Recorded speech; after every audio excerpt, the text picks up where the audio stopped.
আল্লাহ যদি তৌফিক দেয়, যদি সংসদে যায়, আমার প্রথম কাজ আমি বলবো যে একটা নিয়ম করা, যে গ্যাস দিতে না পারবে, তিতাস যদি গ্যাস দিতে না পারে, তাইলে আমরা বিলও দিব না। যদি সেবা না পাই তাহলে বিল কিসের ভিত্তিতে দিব, কেন দিব আমরা?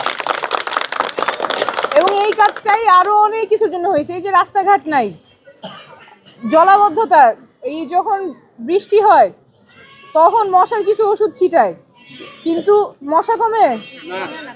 ডেঙ্গু হয় না বাচ্চাদের, চিকুনগুনিয়া হয় না, তখন যাইতে হয় কই? মুগদা মেডিকেলে। ওইখানেও তখন আপনারা বেড পান না, কই কই থাকতে হয়? ফ্লোরে থাকতে। আপনারা বাসায় ফ্লোরে ঘুমান? বাসায় কই ঘুমান? সুস্থ অবস্থায় আমরা যেখানে ঘুমাই না, আমরা অসুস্থ অবস্থায় সেখানে গিয়ে থাকতে হয়। তো এই যে এত এত অব্যবস্থাপনা, আমরা ট্যাক্সের পয়সা 1 পয়সা কম দেই না, আমরা বিলের পয়সা 1 পয়সা কম দেওয়ার জো নাই, কিন্তু আমাদের সেবাগুলো বছরের পর বছর ধরে অবহেলার মধ্যেই আছে। এইটা যাতে না হয়, আমরা যাতে জবাবদিহি করতে পারি, সেটা তিতাস হোক, ওয়াসা হোক, হাসপাতাল হোক, এরা জবাবদিহিতার মধ্যে থাকবে। কারণ আমাদের জন্যই তো কাজ করার কথা। জবাবদিহিতার মধ্যে রাখবে কে জানেন? জবাবদিহিতার মধ্যে রাখবে যাকে আপনি ভোট দিয়ে সংসদে পাঠাইছেন। এই জন্য এই কাজটাতে আপনাদের সচেতনতার সাথে করতে হবে। যাকে ভোট দিয়ে পাঠাবেন সে যাতে আপনার হয়ে কথা বলতে পারে।